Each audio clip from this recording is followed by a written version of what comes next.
अभी हाल में सऊदी अरब ने वहां के क्राउन प्रिंस भारत आए थे, तो उनके सम्मान में भोजन था। तो भोजन पे हम बातें कर रहे थे। बातों बातों में मैंने उन्हें कहा कि देखिए, हिंदुस्तान में तेज गति से आर्थिक विकास हो रहा है, हमारा मध्यम वर्ग का दायरा बढ़ता चला जा रहा है, लोग गरीबी से बाहर आ रहे हैं, तो उनके मन में भी नई नई इच्छाएं जगती है। तो उन्होंने मुझे पूछा क्या? मैंने कहा हमारे मुसलमान भाई अब बड़ी मात्रा में हज के लिए जाना चाहते हैं, लेकिन आपका कोटा कम पड़ रहा है। तो उन्होंने कहा मोदी जी बताइए मैं क्या करूं? मैंने कहा भारत का कोटा बढ़ा दीजिए और आपको खुशी होगी। 2 लाख कर दिया, 2 लाख। दुनिया में किसी भी देश का कोटा नहीं बढ़ा, हमारे देश के मुसलमान हज यात्रा कर सके इसलिए कोटा बढ़ गया। ये भारत की आवाज सुनी जा रही है। इतना ही नहीं, मैंने दूसरी बात कही।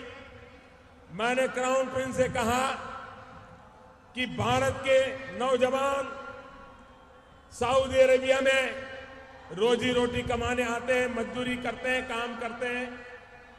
ज्यादातर हमारे गरीब परिवारों से होते हैं, भले भोले लोग होते हैं, मेहनत करते हैं। ज्यादातर मेरे मुसलमान परिवारों से होते हैं। अब उनसे कुछ छोटी मोटी गलतियां हो जाती हैं, उनको वहां के कानून का पालन नहीं पता होता है और बेचारे जेल चले जाते हैं और सालों तक जेल में रहते हैं।